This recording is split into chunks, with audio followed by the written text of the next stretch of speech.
के शो में पाकिस्तान की कैश इकोनॉमी मसाइल का जड़ करार, बेशतर दुकानदार टैक्स नेट में आने से कासिर,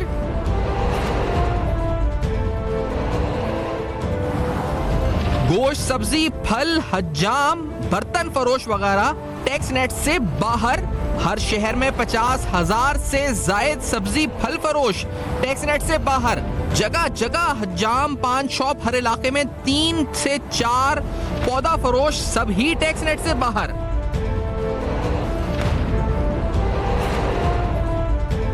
रोजाना अरबों रुपए की खरीद फरोख्त का कोई हिसाब किताब नहीं।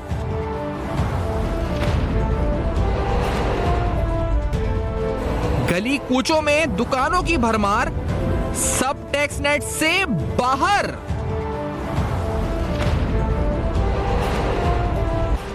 अस्सलाम वालेकुम। पर्दा हक़ाइक़ सनसनीखेज़ इंकशाफ़ात प्रोग्राम बेनकाब में हूँ आपके साथ सिफ़ान खान। नाज़रीन, कुछ दिन कबल आपके सामने भारत की मिसाल हमने रखी थी कि डिजिटल पेमेंट से किस तरह वहाँ एक ट्रांसफॉर्मेशन आई है। आप ये देख रहे हैं कि यहाँ पर FIA की कार्रवाइयाँ चल रही हैं, क्रैकडाउन चल रहे हैं, कई बिल्डिंगों से अरबों खरबों रुपए कैश बरामद हो रहा है। तो हम अगर ये कहें कि पाकिस्तान के जो माशी मसाइल हैं उनका कोई जड़ है, तो वो जड़ ये जो कैश इकोनॉमी एग्जिस्ट करती है पाकिस्तान में ये है। क्योंकि फिर यही जो अनडॉक्यूमेंटेड पैसा होता है, जो फिर बाद में बिल्डिंग से ज़ख़ीरा अंदोज़ा से पकड़ा जाता है, ये सारा इस्तेमाल होता है फिर ब्लैक इकोनॉमी में। इसी के जरिए रियल एस्टेट खरीदा जाता है, इसी के जरिए फिर स्पेकुलेशन एक्टिविटी होती है।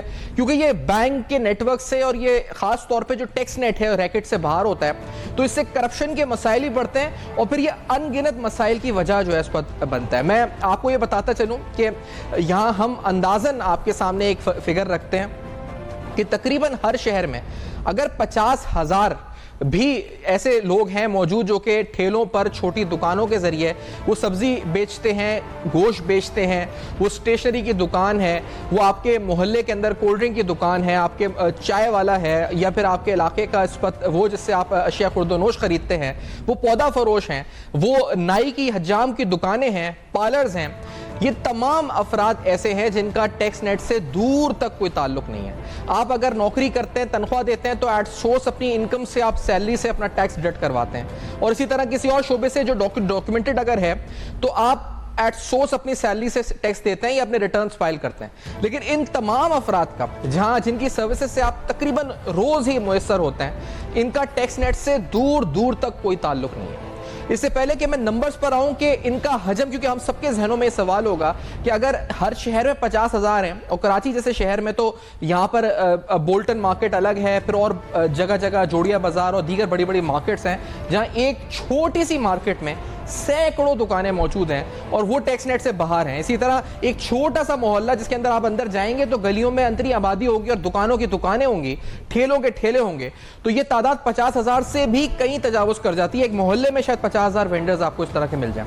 तो ये हजम कितना बनता है, इस सवाल पर आने से कबल एक आपके सामने मिसाल रखते हैं। ये मैं जो मीमोज होते हैं दुकानदारों के आपस में, एक डॉक्यूमेंट मैंने इस वक्त लिया जो कुछ दिन कबल, कुछ साल कबल का है, 2 से 3 साल का, लेकिन आज आपके सामने रख रहा हूँ स्क्रीन पे, कि जिसमें मोहतरम दुकानदार हजरात अस्सलाम वालेकुम, आपको इत्तला दी जाती है कि FBR income tax, sales tax के मसाइल की वजह से हमारे तमाम बैंक अकाउंट बंद हो रहे हैं और तमाम दुकानदार नोट कर लें 2 माह बाद हम आपसे चेक या ऑनलाइन पर काम नहीं करेंगे, काम सिर्फ और सिर्फ कैश पर होगा। और ये एक जिस तरह से मार्केटों के बाहर, दुकान के बाहर जो होलसेलर्स हैं और रिटेलर्स को दिया, रिटेलर्स ने आगे अपने नेटवर्क्स में दिया और इस तरह के डॉक्यूमेंट्स वहाँ पर फ्लैश करना शुरू हो गए उन मार्केट्स में। और मैं ये कराची की एक बहुत बड़ी मार्केट की बात कर रहा हूँ जहाँ पर इस तरह के मैंने डॉक्यूमेंट्स देखे जो बाकायदा मीमोज थे। मैसेज इसमें यही था कि अब जो भी ट्रांजेक्शन आज से होगी वो कैश की बुनियाद पर होगी, क्योंकि FBR एक्टिव है, क्योंकि हम बैंक में नहीं है और हम नहीं चाहते कि अकाउंट हमारा एक्टिवेट हो और उसका जरिए हम टैक्स नेट में आ जाएं या पकड़े जाएं, तो इसलिए हम आज से तमाम डीलिंग कैश में करेंगे। और अगर खुल्लम खुल्ला ऐलान करके कैश में ये डीलिंग हो रही हैं तो इसका हजम कितना बनता है ये भी हम आपके सामने रखते हैं। स्टेट बैंक ऑफ पाकिस्तान के जो नंबर्स हैं, जो उनके M2 या ब्रॉड मनी के नंबर्स होते हैं, उसके तनासुब से अगर हम देखते हैं करेंसी एंड सर्कुलेशन, तो वो साल 2015 में अगर 21% थी तो वो आहिस्ता आहिस्ता बढ़कर, बल्कि बहुत स्टेडली उसमें जो ग्रोथ हुई वो बढ़कर 25% और साल 2023 में 29% तक जो कैश इन सर्कुलेशन है। अब ये अमाउंट पिछले साल तक तकरीबन 1.5 खरब रुपए बनती है अगर देखा जाए। लेकिन अगर ये तो वो है जो नंबर्स के साथ आपको स्टेट बैंक बता रहा है, लेकिन हम जानते हैं कि ये नंबर कहीं ज़्यादा है, 1.5 खरब तो नहीं, बल्कि एक दिन के अंदर जो ट्रांजेक्शन्स हैं वही अरबों रुपए की हो जाती हैं। और ये मामला अरबों नहीं बल्कि खरबों रुपए का है, जो ट्रांजेक्शन सिर्फ शहर कराची से हो रही हैं। और फिर अगर पूरे मुल्क की बात की जाए, इनकी मार्केट्स की बात की जाए, तो इनका कोई अकाउंट फॉर नहीं है कि ये कितनी रकम है और कितनी ज़्यादा ये सारी ट्रांजेक्शन्स हो रही हैं। इस सूरत हाल पे हम जब बार बार IMF का दरवाज़ा खटखटाते हैं इस मसले के साथ, जो कि जड़ है तमाम मसाइल की, हम दीगर ममालिक का दरवाज़ा खटखटाते हैं। हम कभी एड, कभी इन्वेस्टमेंट, कभी ट्रेड, कभी ग्रांट, हम हर सूरत चाहते हैं कि हमारी मदद की जाए। लेकिन हमारा जो बुनियादी मसला है टैक्स का ढांचा, वो इसी वजह से ख़राब है, जिसकी मेन वजह यही है, जितने भी आप एक्सपर्ट से बात करें, FBR में जो रहे हैं, जो FBR से बाहर हैं, कि जो आपकी जो तकरीबन 40 से 50% अनडॉक्यूमेंटेड जो बताते हैं वो जो उससे कहीं ज़्यादा है, जिसकी वजह से आपका टैक्स नेट में लोग नहीं हैं। और यही बात आपको IMF भी बार बार कहता है। मैं आपको मिसाल के तौर पर रिसेंटली IMF की MD की तरफ से क्या स्टेटमेंट दी गई थी बताता हूँ, कि पाकिस्तान में उन लोगों को टैक्स देना जो टैक्स अफोर्ड कर सकते हैं। मैं जिन दुकानदारों की बात कर रहा हूँ, ये सालाना करोड़ रुपए इस वक्त अल्लाह ताला उनको और सताहत दे, जो कि इस वक्त गरीबों के लिए, जो तबका जो अफोर्ड नहीं कर सकता, उनके लिए चैरिटी डोनेशंस देते हैं। लेकिन यही दुकानदार टैक्स नेट में आते हुए कतराते हैं। IMF क्या कहता है इस बारे में, जरा सुनते हैं कि आलमी बरादरी भी हमें किस तरह झंझोड़ती है। Let's hear this. Number one, tax revenues. Those that are making good money, public sector, private sector, they need to contribute to the economy. And secondly, to have a fairer distribution of the pressures by moving subsidies only towards the people who really need it. It shouldn't be that the wealthy benefit from subsidies. It should be the poor to benefit from them. And there the fund is very clear. We want the poor people of Pakistan to be. मतलब जो लोग जिन पर already burden है उनको उन पर मजीद tax बोझ डालने के बजाय जो लोग नेट में नहीं है, IMF हमें हरगिज ये नहीं कहता कि आप पेट्रोल से इनडायरेक्ट टैक्सेस कलेक्ट करके हमें टारगेट्स अचीव करके दें। IMF हमें हरगिज ये नहीं कहता कि आप सैलरी क्लास जो कि ऑलरेडी बोझ में है उन्हीं पर मजीद टैक्स लगाकर आप अपने टारगेट्स या फिस्कल जो साइड है उसको हमें सही करके दें या हमारे फिस्कल डेफिसिट टारगेट्स को मीट करें। IMF ये नहीं कहता कि आप जो टैक्स नेट से बाहर चोर हैं, जो बाहर उनकी एक शादी करोड़ों रुपए की खर्च होता है, तो वो उनकी शादियों के बिल ही आप जाके देख लें, उनके खाने के बिल जाके देख लें, और वो टैक्स नेट में नहीं है और बड़ी बड़ी अरबों रुपए का कारोबार उनकी दुकानों से हो रहा है, उनको टैक्स नेट में लेकर आए। आप ये जो छोटे छोटे दुकानदार ठेले वाले बैठे हैं, इनकी सेल्स एक दिन की हजारों रुपए तक हो जाती हैं, कुछ की लाख रुपए तक क्रॉस कर जाती हैं। आप इनको अकाउंटिंग में लेकर आए। और किसकी मिसाल? पड़ोसी मुल्क भारत की मिसाल। वो चांद पर चले गए, वो सूरज पे चले जाएंगे, वो जमीन के अंदर पानी के तह तक चले जाएंगे। हम मजाक उनका उड़ाते रहेंगे, हम ये कहते रहेंगे कि उनके पास गुर्बत है, उनके पास ये है, उनके पास वो नहीं, उनके पास ये नहीं। बेशुमार मसाइल हैं भारत में, लेकिन आप उनकी डिजिटल ट्रांसफॉर्मेशन की मिसाल सामने रखकर आगे बढ़ें। वो जो डिजिटल ट्रांसफॉर्मेशन वहां पर हुई है, जिसको आलमी इदारे ही सराह रहे हैं। G20 कॉन्फ्रेंस हुई, वर्ल्ड बैंक ने एक डॉक्यूमेंट निकाला। उस डॉक्यूमेंट में क्या लिखा था? उस डॉक्यूमेंट में लिखा था कि इंडिया ने जिस तेजी से उनके UPI, उनके PDA-MI और उसके साथ साथ एक और इनिशिएटिव जो उन्होंने ऐलान किया आधार कार्ड का, उसके जरिए जो वहां पर बैंकिंग बढ़ी है, जो फिनटेक कंपनीज आई, जिससे वो लोग जो कि बैंकिंग सेक्टर से नहीं थे, जो टैक्स नेट में नहीं थे, वो लोग भी टैक्स नेट में आ गए। और कैसे कैसे लोग आ गए? ठेले वाले आ गए, सब्जी वाले आ गए। आप इससे अंदाजा लगाएं कि भारत के अंदर अगर आप कचौरी खरीदने चाहते हैं, आप किसी फकीर को पैसे देते हैं, तो उस फकीर के पास भी पेटीएम का फिनटेक कार्ड है, वो आपको QR कोड देता है कि आप मुझे इसके जरिए भीख दे दें। आप कचौरी 10 से 20 रुपए या 50 रुपए का समोसा भी खाते हैं, तो वो भी ठेले वाले के पास एक पेटीएम का फिनटेक कंपनी, जो कि एक नॉन बैंकिंग कंपनी है, उसका कार्ड रखा हुआ है, और वो उसके जरिए आप अपनी पेमेंट उसको ट्रांसफर कर सकते हैं। यानी आप कैशलेस ट्रांसफर कर सकते हैं, आप अपनी जो पेमेंट्स कर सकते हैं, अपने इनवॉइस क्लियर कर सकते हैं, और ये अक्रॉस द बोर्ड तमाम SMEs के अंदर पेनिट्रेट कर चुका है। पाकिस्तान में यही पेनिट्रेशन अगर आपको बताई जाए, सिर्फ पॉइंट ऑफ सेल की बात कर लेते हैं, QR कोड तो बहुत ही चीदा चीदा दुकानों में आपको मिलेगा। तो अगर 25 लाख रिटेलर्स हैं, तो उनमें से सिर्फ 30,000 रिटेलर्स के पास पॉइंट ऑफ सेल, यानी वो जो ATM मशीन होती है कार्ड वाली, वो सिर्फ 25,000 के पास है। 1% भी नहीं।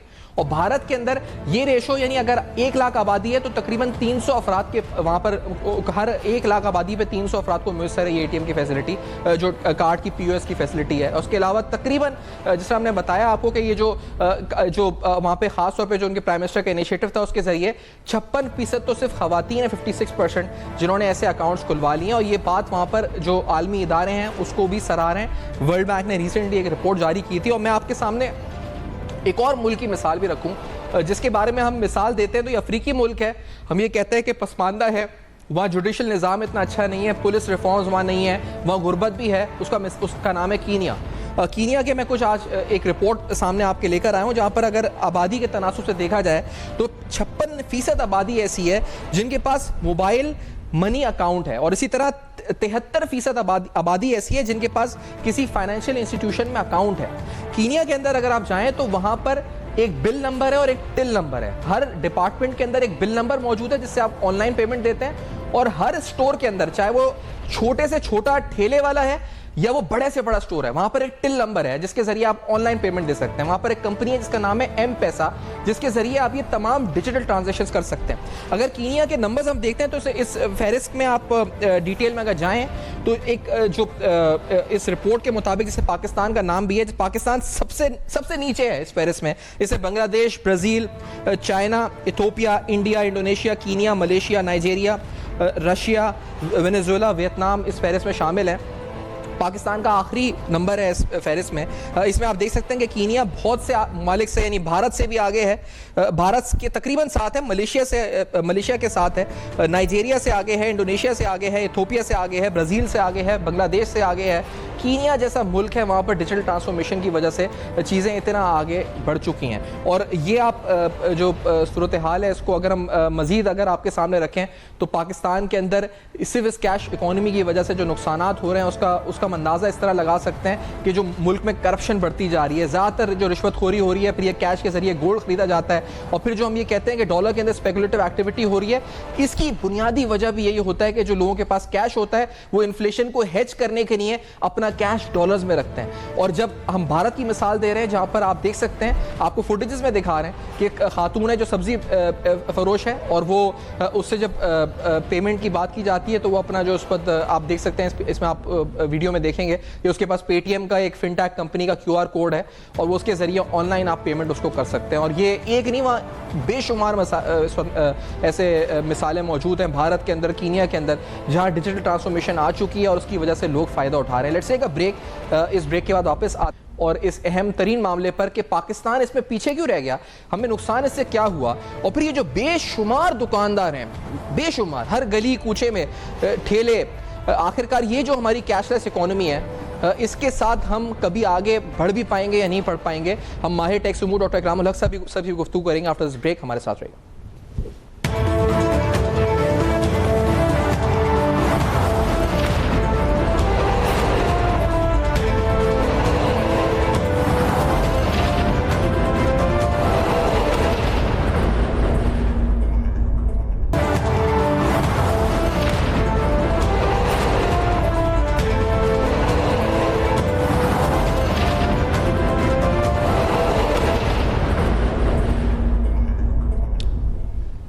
Welcome back. आप देख रहे हैं बेनकाब। डॉक्टर इकरामुल हक साहब हमारे साथ मौजूद हैं, माहिर टैक्स उमूर। डॉक्टर इकरामुल हक साहब, खुशामदीद आपको प्रोग्राम में।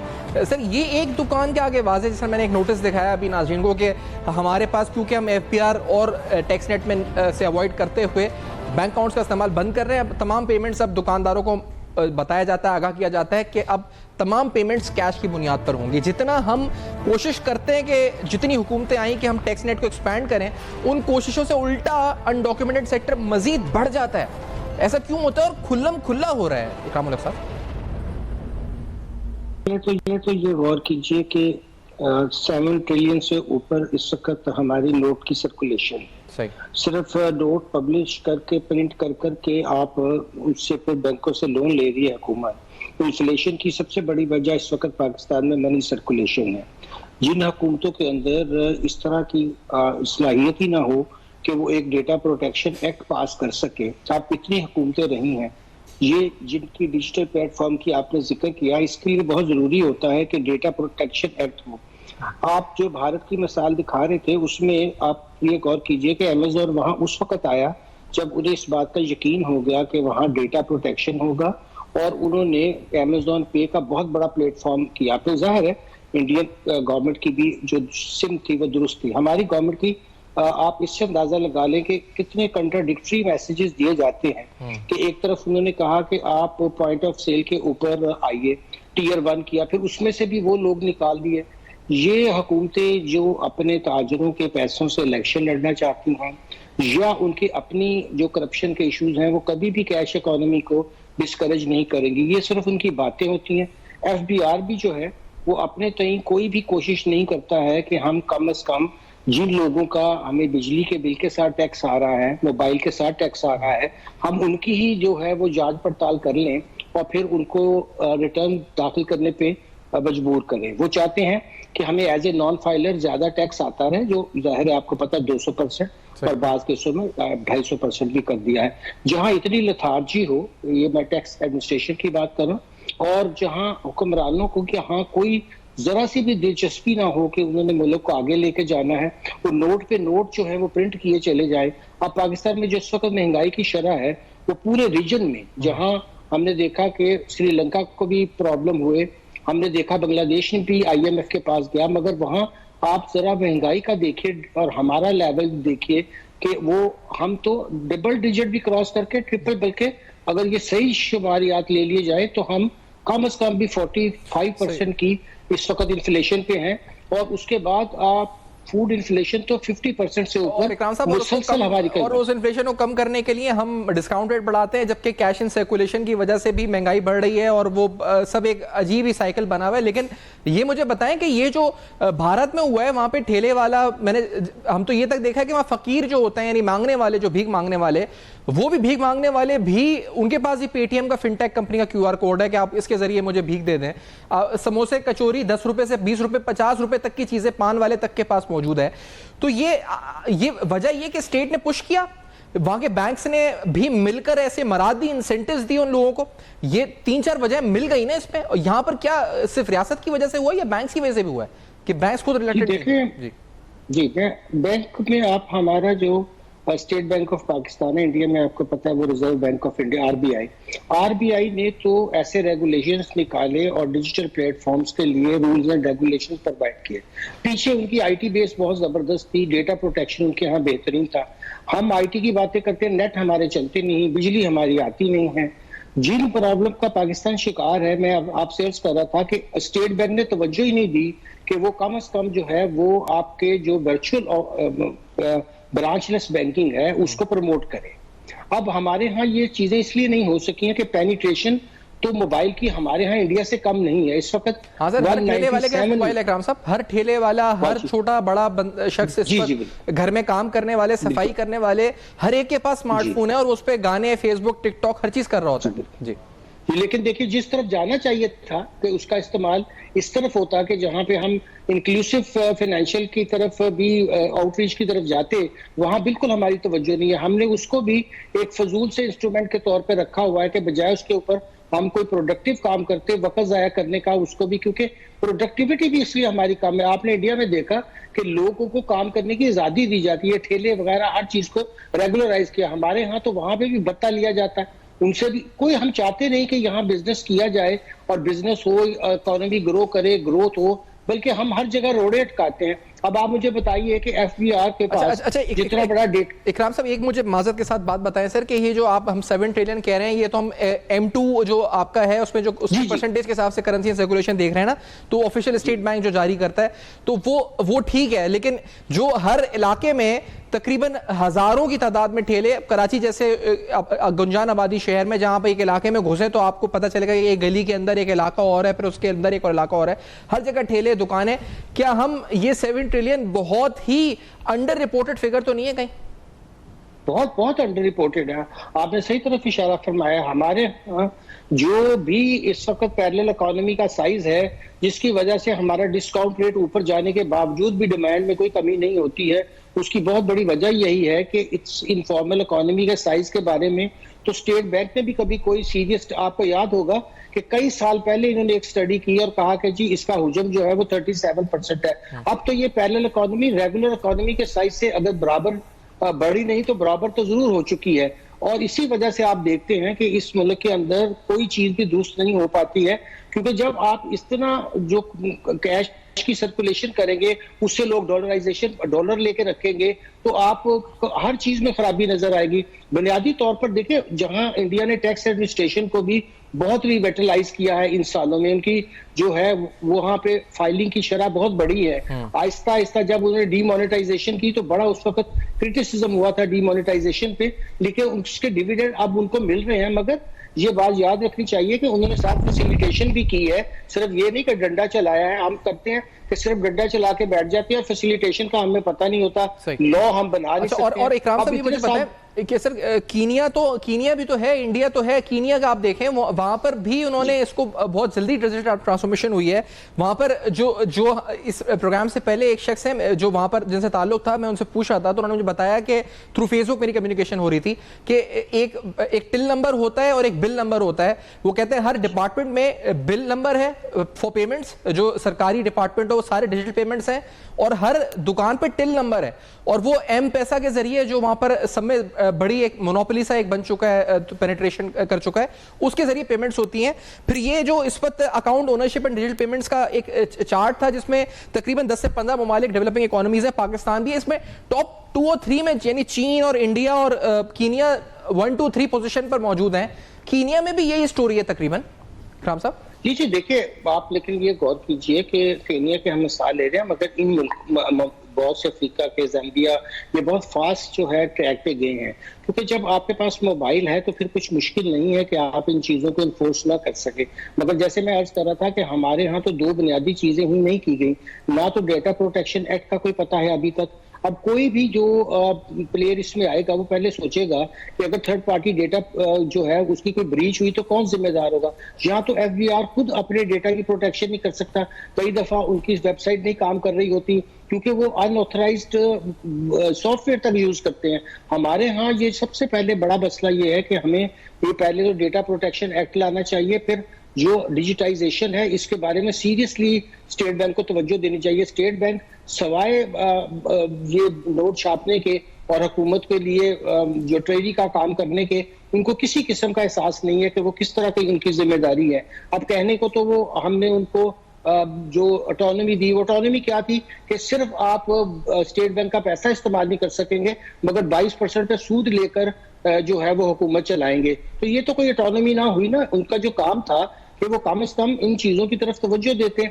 अब ये ममालिक तो बड़ी तेजी से, क्योंकि आज की दुनिया में अगर आपने लीप फ्रॉग करना है तो फिर आप ये ना सोचें कि हमें 20, 25, 40, 50 साल लगेंगे। अगर आप इसको यूज करते हैं डिजिटाइजेशन को, अगर आप ये स्किल सेट अपने लोगों को सिखाते हैं तो बहुत जल्दी भी आप आगे बढ़ सकते हैं। मगर हमारे चाहते ही नहीं है कि टैक्स पॉलिसी दुरुस्त करें, हम चाहते नहीं है अपनी मॉनेटरी पॉलिसी दुरुस्त करें, क्योंकि इसमें सबका ही जो है वो एक वेस्टेड इंटरेस्ट है कि जितनी भारत अगर चांद पे गया तो हमने मजाक उड़ाया, शुरू में चांद पे गया, फिर हमने चलो शराब ही दिया कुछ लोगों ने, लेकिन फिर मीम्स ही हम बनाते रहे। यहाँ पर सूरज पे जाने लगा, समंदर के अंदर कह रहे हैं पता नहीं 6000 फुट जा रहा है। अब ये जो डिजिटल ट्रांसफॉर्मेशन हुई है वो तो चले ठीक है, जो उन्होंने जो भी किया हम वो उस तरफ हम बढ़ सकते हैं आगे, लेकिन जो हम इसमें पीछे रहे इकरामुल हक साहब डिजिटलाइजेशन में, इसका नुकसान हमें बहुत भुगतना पड़ेगा। वो चीजें तो ऐसी है जिनका ओवर द ईयर्स हमें पता चलेगा, इसका नुकसान कितना है जो हम भुगत रहे हैं अभी, जो हम जो नहीं कर पा रहे जो ये चीजें। देखिए, मैं कई दफा कहता हूं कि पाकिस्तान के जो ग्रोथ के अंदर सबसे बड़ी रुकावट है वो इस वक्त यही है कि हमने एक तो अपने टैक्स रेट्स बहुत हाई रखे हुए हैं। इसलिए जब हम कोशिश भी करते हैं कि हम सेल्स को और इन चीजों को डिजिटाइज करके रिकॉर्ड पे ले आए तो लोग कहते हैं भाई इतनी हैवी टैक्सेशन को तो मैं बर्दाश्त, अगर हम सप्लाई चेन सही कर लें तो आप बताइए कि 18% की जो उसमें वैल्यू एडिशन आएगी वो कौन पे करेगा। इसलिए लोग फिर उसमें बड़ी जो है वो टैक्स एवेजन करते हैं। अगर हम लो रेट रखते और उसको हम ब्रॉड बेस करते। यहाँ तो ये होता है कि उनको इनपुट का रिफंड भी नहीं मिलता, हाँ उनको मिल जाता है जो फ्रॉड करते हैं, जो उनके साथ मिले होते हैं। तो डिजिटाइजेशन का मसला भी पाकिस्तान में हमने जो थी वो फ्लाइंग इनवॉइसेस में यूज किया, उसको नेगेटिव के लिए यूज किया। अगर एक कौम का माइंडसेट आप नेगेटिव बना दें, ऊपर हुक्मरान भी नेगेटिव काम करे, तो फिर अवाम भी नीचे नेगेटिव काम करेगी। जबकि इंडिया में पॉजिटिविटी आई है, उन्होंने ये नीचे के तबकात में भी जाकर ये सलाहियत पैदा की है कि वो कम से कम अपनी ट्रांजैक्शंस को, उन्हें कोई अब डर नहीं है कि हम डिजिटाइज तरीके से इसको अभी हम करेंगे हम साहब, अगर हम इसका जो MDR है, जो मर्चेंट डिस्काउंट रेट है, उसको हम 0% कर दें, हम ये साथ साथ जो उस पे जो भी ट्रांजैक्शन चार्जेस हैं वो कम कर दें, या कम से कम कैश के मुकाबले में थ्रू फिनटेक कंपनी या थ्रू बैंक डेबिट और क्रेडिट कार्ड जो POS ट्रांजैक्शंस हैं उनको हम उस पर रिबेट दें, जैसे पंजाब में शायद हुआ भी था कुछ माह पहले। तो ये आपको लगता है कि फिर ये प्रिवेल कर सकती है, और फिर जब सबका उसमें मुश्तरका फायदा, यानी दुकानदार का भी फायदा हो नजर आए उसे, और जो खरीदार है उसको भी नजर आए, और फिर हुकूमत और बैंक्स का भी कोई फायदा उसमें हो, तो फिर शायद ये आपको लगता है कि for the sake of a monetary benefit फिर ये शायद सिस्टम चल सकता है? कुछ ऐसा कुछ स्ट्रेटेजी बननी चाहिए जी बिल्कुल। जब तक आप इंसेंटिवाइज नहीं करेंगे, अब आप अमेज़न वहां पे जीरो पेमेंट के ऊपर आप कोई भी पेमेंट करना चाहे, अभी आपने एक तरफ इशारा किया था, मैं उसको दोबारा दोहराना चाहूंगा कि जब हुकूमत अपने अकाउंट्स को डिजिटाइज नहीं कर रही, अभी तक आप देखिए AG ऑफिस के दूसरे मामलात, इस कदर वो वहां करप्शन होने की वजह से वो चाहते नहीं कि ट्रांसपेरेंसी आए। उनके लिए तो डिजिटाइजेशन मौत है, क्योंकि उन्हें हर बिल के अंदर कोई ना कोई कट लेना होता है। जब पेमेंट डिजिटाइजेशन से होगी, जब लॉयर को, डॉक्टर को फीस जो है वो किसी डिजिटल पेमेंट से मिलेगी। अब 5,000 डॉक्टर की फीस है, वकील तो खैर माशाल्लाह खलीड़ी दे देते होते जितना पैसा, लेकिन उनके कोई पेमेंट का शेड्यूल, उनको कैसे पेमेंट दी जाएगी, ये तो रिकॉर्ड पे आना चाहिए। जब आप ये दो बड़े तबकात जिसका मैंने जिक्र किया है, जो आपको आप देखें कि इनकी फीसें कितनी हैं और इनका कोई डिजिटल पेमेंट का सिस्टम नहीं है, इन पे तो पाबंदी लगानी चाहिए कि कोई भी डॉक्टर और लॉयर जो है वो fees other than by digital. India में 1961 के इनकम टैक्स लॉ जो 61 में बना, ये लॉ था कि 2,000 से ज्यादा की payment other than by cross cheque होगी नहीं। अब तो खैर डिजिटाइज हो गया, उस वक्त भी इन्होंने पाबंदी लगाई थी कि आप इसको other than by cross cheque नहीं कर सकते। अब तो सारा डिजिटल मोड पे आ गया। हमें भी इस तरह के कवानीन एक तरफ तो सख्त बनाने पड़ेंगे और दूसरी तरफ इंसेंटिवाइज करना पड़ेगा। इन्फोर्समेंट हमारी पुअर होती है, इंसेंटिवाइज हम कर नहीं पाते हैं। हमारा टेलीकॉम सेक्टर भी ये काम कर सकता है, इजी पैसा वगैरह के आपने देखा शुरू में इनिशिएटिव बहुत अच्छे थे, मगर आहिस्ता आहिस्ता उसको हमने कोशिश किया कि डिस्करेज करें। और फिर मैं अर्ज कर रहा था कि सबसे बुनियादी बात जिसको तरफ जोर देना चाहिए कि क्या इस मुल्क में डेटा प्रोटेक्शन एक्ट बनेगा कि नहीं बनेगा। अगर कोई भी मर्चेंट ये यूज करे, थर्ड पार्टी ब्रीच हो जाए, तो उसमें तो बहुत बड़ा क्राइसिस पैदा हो जाएगा। नहीं, और इकराम साहब, अगर ये सब हमारी साइबर एग्जैक्टली अब हम इसी तरह कर्जे मांगते रहेंगे पूरी दुनिया से, हम इसी तरह एड्स के लिए, इन्वेस्टमेंट्स के लिए, ट्रेड के लिए हम इधर उधर जाके कशकोल लेके वो चेहरे बदलते रहेंगे, लेकिन काम वही चलता रहेगा। अपनी जितना भी डिप्लोमेटिक हमारा जो भी उसको हम कैश आउट करने की कोशिश करते रहते हैं, जो बचा भी नहीं है हमारे स्टोर में कोई एनर्जी अब डिप्लोमेटिक कि हम उसको मजीद कैश आउट कर सकें, ना हमारी कोई जियो स्ट्रैटेजिक इतनी इंपॉर्टेंस अब आहिस्ता आहिस्ता इरोड हुई है। तो फिर ये करना पड़ेगा अगर हमें बचना है, अगर आगे बढ़ना है, वरना तो हमारा कोई मुस्तकबिल नहीं है। खुदा ना खास्ता जो मामला माशी लिहाज से बहुत खतरनाक हो सकता है, अल्लाह ना करे।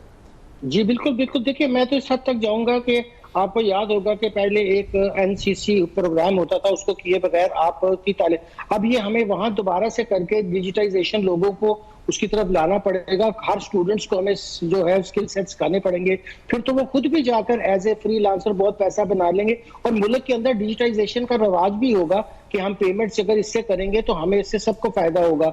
ये तो बड़ी इसको हंगामी बुनियाद पे करना चाहिए। और मैं फिर बार बार अर्ज कर रहा हूँ कि एक बड़ा नुक्ता है कि आफ्टर ऑल इतने लॉ पास किए, आपने देखा इस हुकूमत ने जाते हुए लाइन लगा दी। उससे पहले PTI में तो भरमार होती थी ऑर्डिनेंसेस की, क्यों नहीं ये डेटा प्रोटेक्शन एक्ट लेकर आते हैं? ये बहुत बड़ा सवाल है कि डेटा प्रोटेक्शन एक्ट ना लाने के में क्या किसका फायदा है? बहुत बहुत शुक्रिया आपने सर ज्वाइन किया और अहम तरीन सवालात और नुकात उठाए। आफ्टर दिस ब्रेक करेंगे समराइज हमारे साथ।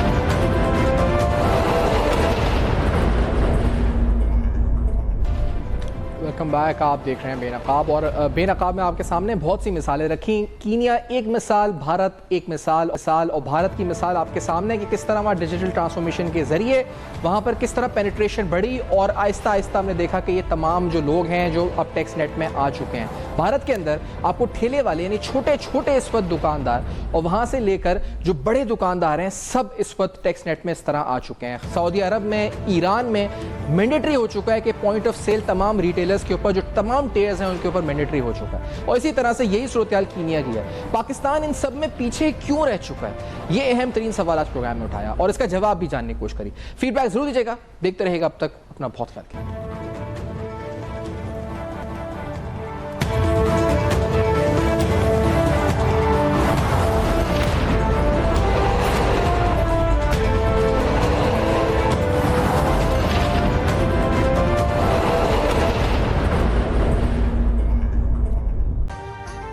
अभी सब्सक्राइब करें ताकि कोई खबर रह न जाए।